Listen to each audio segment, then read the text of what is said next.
Alright, and so we are now live.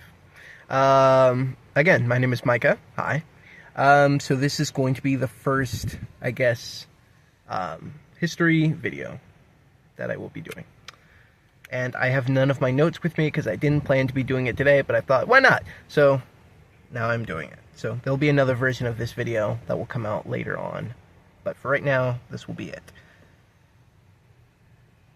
Alright, so the first thing I really wanted to talk about was one of my favorite historical time periods, and that is between the lead up to the American Revolution, and then also the American Revolution, and the French and Indian War that went down shortly before then. So you might not know what that is, and that is what I'm here to explain to you today. Just a very brief overview of my overview that was already going to be brief that I'll release later on. But a long time ago, I also have a nice little sheet of paper with me as well, so I'm going to be drawing on that, and that will be our whiteboard for today, I guess. And am I filming? I am filming. Just had to be sure.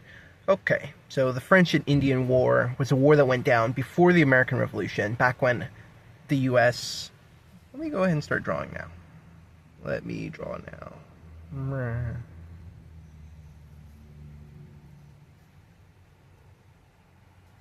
Alright.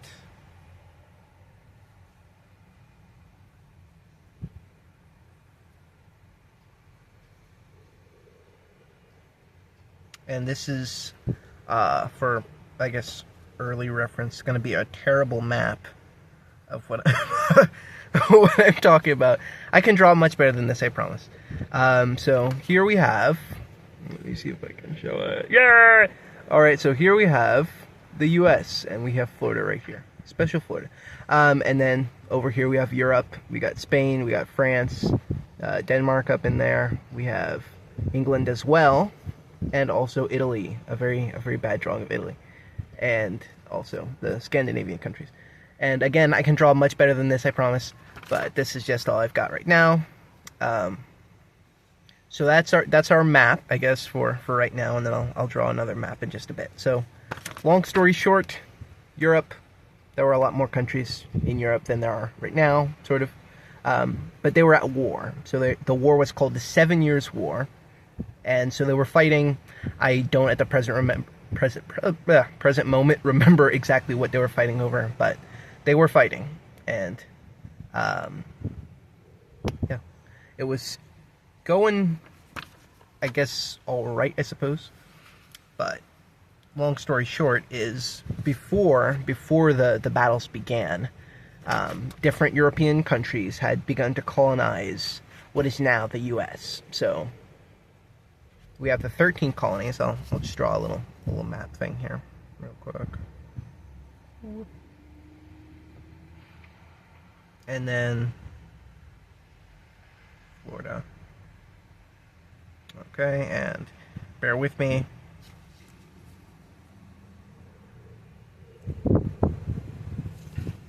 Alright, and now we have our nice little map. It's got a couple of lines on it.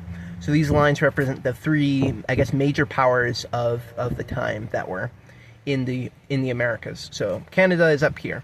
So Canada was mostly at this point being controlled by the French, and so this is also the little French portion of America.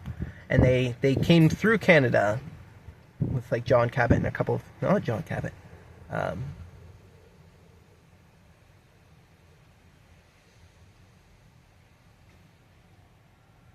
don't think it was John Cabot. I think he was British. But I can't remember at the present moment. And I have no notes with me. So, anyways, the French, they came over into Canada, and then they came down from Canada into what is now, what they called it is the Ohio River Valley. So, Ohio and, a little bit of Pennsylvania over there, too. And, I think, Minnesota. Areas like that. And so they came down from Canada. They were starting to spill over into the Americas. The British came over. They were in Virginia down here, and then also Massachusetts up over in this general area. And so they had the coast, you might say. But the French were coming down. They were starting to spill down into this northern U.S., present U.S. region. And so that's basically, oh, and then also Spain has Florida at this time, and so like St. Augustine and everything like that that you might be thinking of presently. So that is how that went down. Let me draw a couple little lines over here so we know who went where.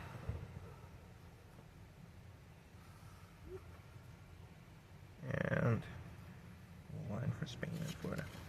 Alright, so now we have our little lines too.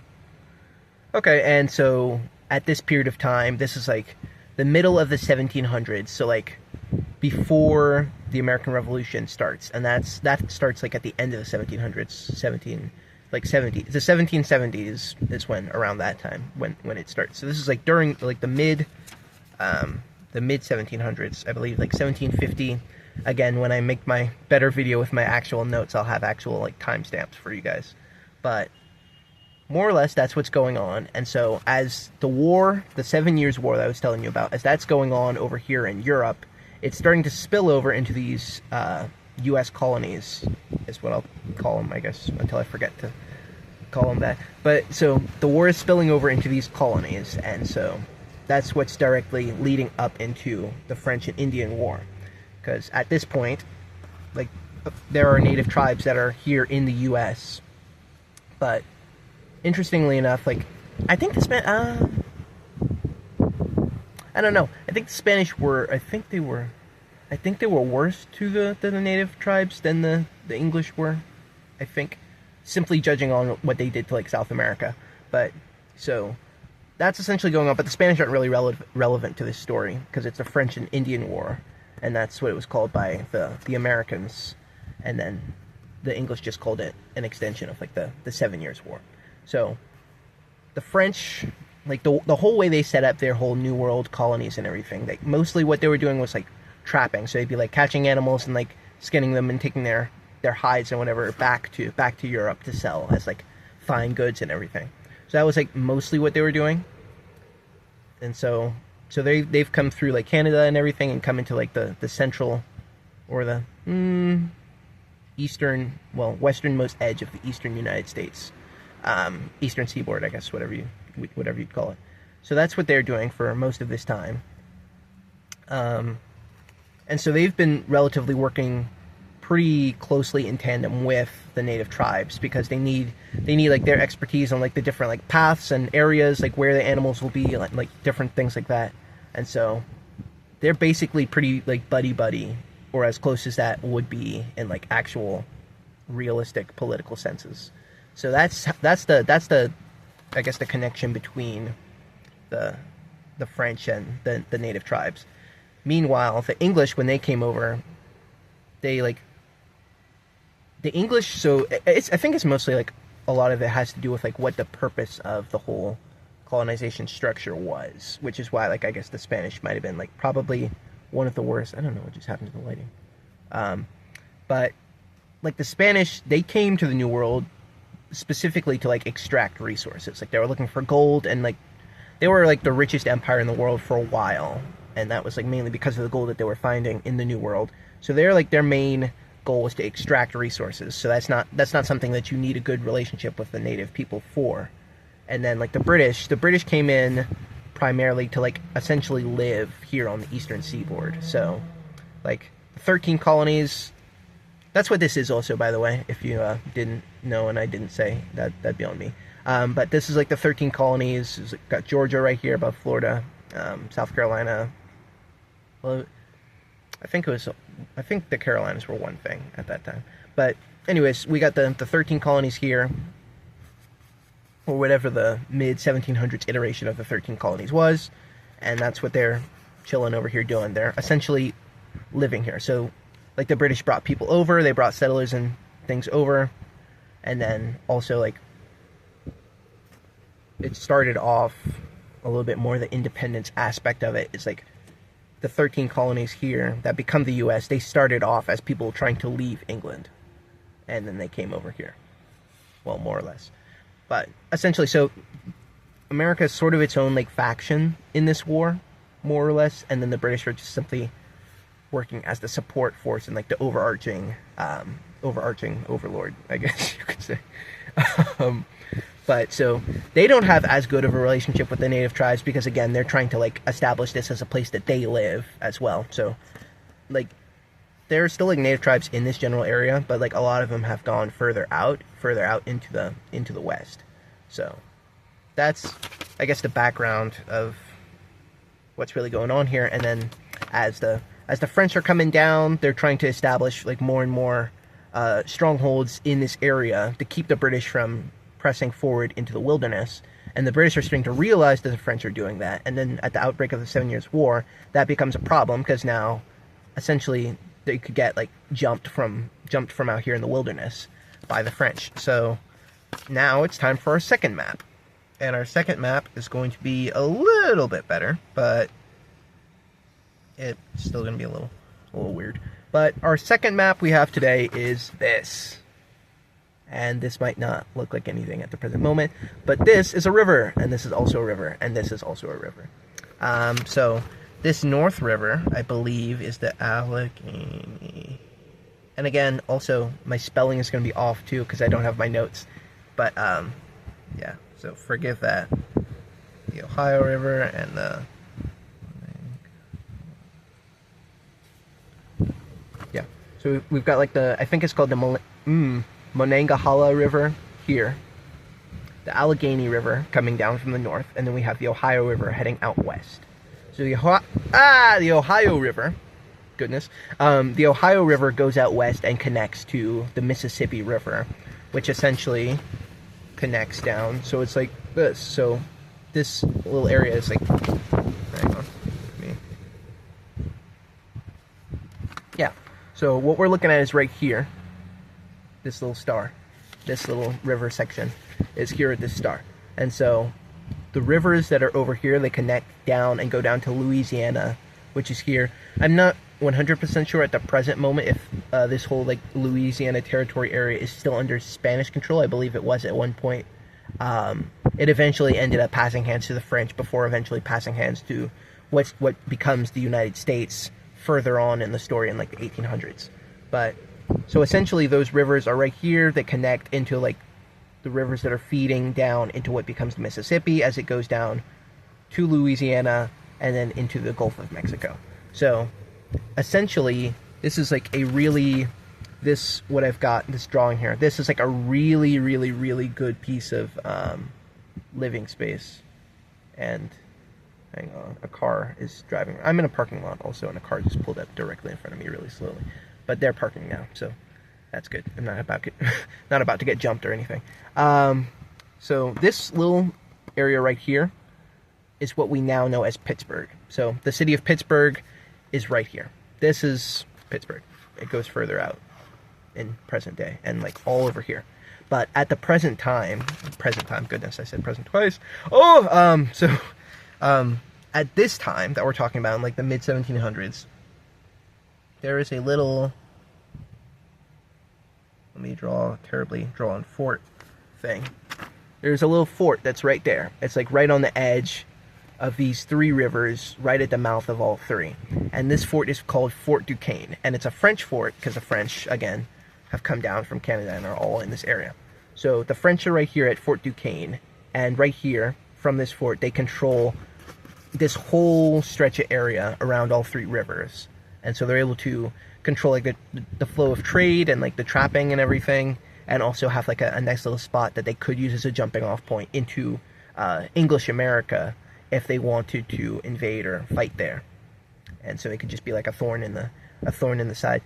The French at this present moment, they don't have like any forces like militarily or anything over in this like stretch of area really. Like they do have like some forces and like expeditionary forces and stuff, but a lot of it's just trappers and then like the native forces that they've allied with. So, but essentially they could use this as a jumping off point into the Americas to fight there if a war happened, and a war did happen, and this is the 7 Years' War. So essentially the American forces realize what's going on and realize what could potentially happen if they don't do anything about it. So they dispatch a force to try and take Fort Duquesne from the French. And so you'll never guess who's a part of that force. It's George Washington. But this is before he became like a notable general and everything. So he got dispatched by this guy named, I think it was Governor Dinwiddie is his name, but he's like the governor of like Virginia colony, and Virginia is like both, oh, what? It's over here. Both like West and regular Virginia at this time. So it's right here, and he gets dispatched over. Dinwiddie dispatches George Washington, like a couple of guys, and so they go out over here. I think they were going initially to like spy on the French, and then eventually to attack them. Again, I don't have my notes with me, but long story short, they end up out here in the area around Fort Duquesne, and then they end up attacking a French like convoy, and that like alerts the French to their location, and they essentially get defeated in a battle with the French and native forces. But they don't kill them, and they just like end up sending them back to the colonies. And so I think that was like the end of George Washington's involvement in the conflict. But he had notes on it, and so he had notes on it, and he said that he enjoyed it. I don't remember the exact quote right now, but it was something like kind of random. It was like, oh, so you were out here vibing, having fun. But so this is part of like his experience that makes him such a good general when the American Revolution does come around, because he took notes from what the French and the natives were doing and how they were fighting his, I guess, militia force that was sort of like following the European method of like open warfare and marching around out in the open and everything. And so he studied that essentially and uses it in the American Revolution. So from there, we still have Fort Duquesne, and long story short, the Americans send over word to the British, and the British are like, we're coming to help you. And so they come over in force, and they essentially try and do the exact same thing again, but like it's very, also it's like, you can probably guess this, but there's like a lot more like woods and everything in the continental US than there were.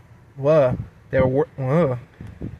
goodness. There's more woods here in this time period in the mid 1700s than there are now. So it's like it's a lot more different of a fighting style that would have to be used. And then also specifically around like the Pittsburgh area, it's like this shore right here is like it's not a straight cliff, but it's more or less a cliff.